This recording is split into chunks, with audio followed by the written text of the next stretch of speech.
कभी सोचा है कि एक अकेली, अनजानी आवाज जो अंधेरे में पीछा करती हो, कैसी लगती होगी? आज हम एक ऐसी ही खौफनाक कहानी को समझने वाले हैं, जहां एक बहुत ही मामूली सी आहट किसी के लिए मौत का पैगाम बन जाती है। जरा सोचिए, क्या सिर्फ एक आवाज किसी के अंदर इतना डर भर सकती है कि वो सच और वहम के बीच का फर्क ही भूल जाए? यही सवाल इस पूरी कहानी की जड़ है। तो ये आहट, ये है क्या असल में? ये सिर्फ कदमों की आवाज नहीं है। नहीं, ये एक एहसास है, एक अनचाही मौजूदगी, एक अनदेखा साया जो हर पल लगता है कि बस ठीक पीछे ही चल रहा है। एक ऐसी मौजूदगी जिसे महसूस तो कर सकते हैं, पर देख नहीं सकते।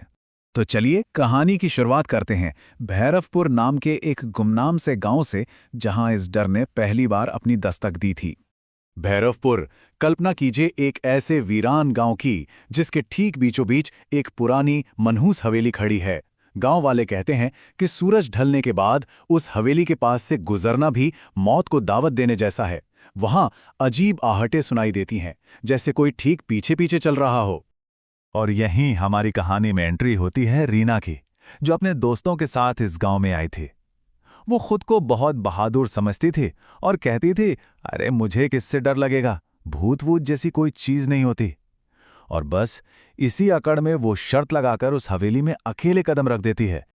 लेकिन हवेली के अंदर जाते ही उसकी सारी हिम्मत जवाब दे गई। जैसे ही उसने टॉर्च चलाई तो दीवार पर एक नहीं बल्कि दो परछाइयां थी। एक तो उसकी अपनी और दूसरी परछाई ठीक उसके बगल में हिल रही थी। अब देखते हैं कि कैसे ये डर सिर्फ रीना तक ही नहीं रहा, बल्कि आहट के साए धीरे धीरे पूरे गांव को अपनी गिरफ्त में लेने लगे। इस आहट ने किसी को नहीं बख्शा। एक स्टूडेंट रीना से लेकर गांव के नाई रघुनाथ तक, यहां तक कि एक टीचर, एक पुजारी और तो और एक पुलिस अफसर डीसीपी अरविंद तक, कोई भी इसके खौफ से बच नहीं पाया। इसने हर किसी को अपना शिकार बनाया।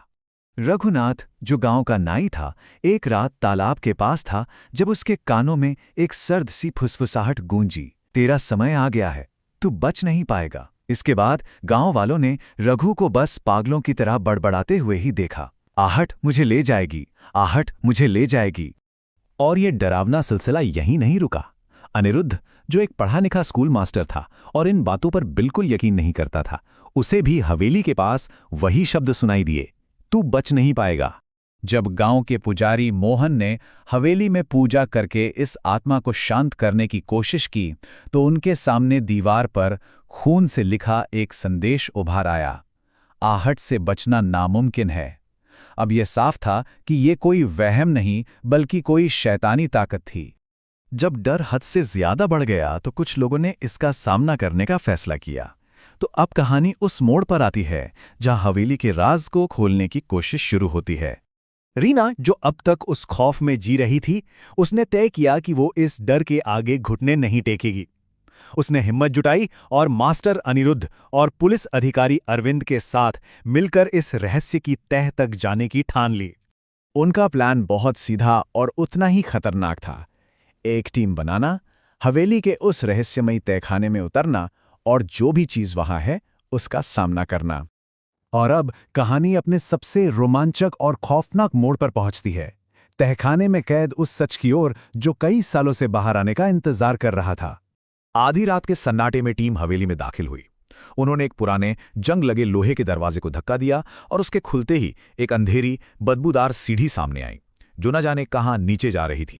तहखाने की दीवार पर खून से लिखी एक और चेतावनी उनका इंतजार कर रही थी, मेरा श्राप है, जो सुनेगा उसका अंत होगा। इस चेतावनी ने उनके इरादों को बुरी तरह झकझोर दिया। और तभी उस चेतावनी के ठीक बाद तहखाने के एक अंधेरे कोने से एक धुंधला सफेद साया उभरने लगा। आहट अब सिर्फ एक आवाज नहीं थी, वो एक खौफनाक सच बनकर उनके सामने खड़ी थी। उस साये ने अपना सदियों पुराना राज खोला। 100 साल पहले मेरे लालची पति ने मुझे यहीं जिंदा दफना दिया था। मेरी चीखें और मेरे कदमों की आहट तब से यहीं गूंज रही हैं। उस आत्मा का नाम था ललिता। ललिता का सच सामने आने के बाद क्या कहानी खत्म हो गई? नहीं, बल्कि ये एक ऐसी अनसुलझी पहेली बन गई जिसका कोई जवाब नहीं था। इस श्राप को हमेशा के लिए खत्म करने के लिए टीम ने एक आखिरी खतरनाक कदम उठाया। उन्होंने पूरी हवेली को आग के हवाले कर दिया, इस उम्मीद में कि ललिता की आत्मा को शांति मिल जाएगी। उन्होंने सोचा कि हवेली के जलने से सब कुछ खत्म हो जाएगा, लेकिन हकीकत उनकी उम्मीद से कहीं ज्यादा डरावनी थी। गांव में सामूहिक पूजा हुई, पर डर का साया कभी हटा ही नहीं। आहट अब भी जिंदा थी। इसका सबसे बड़ा सबूत कुछ दिनों बाद मिला। रीना अपने कमरे में अकेली थी जब उसे फिर वही जानी पहचानी आवाज सुनाई दी।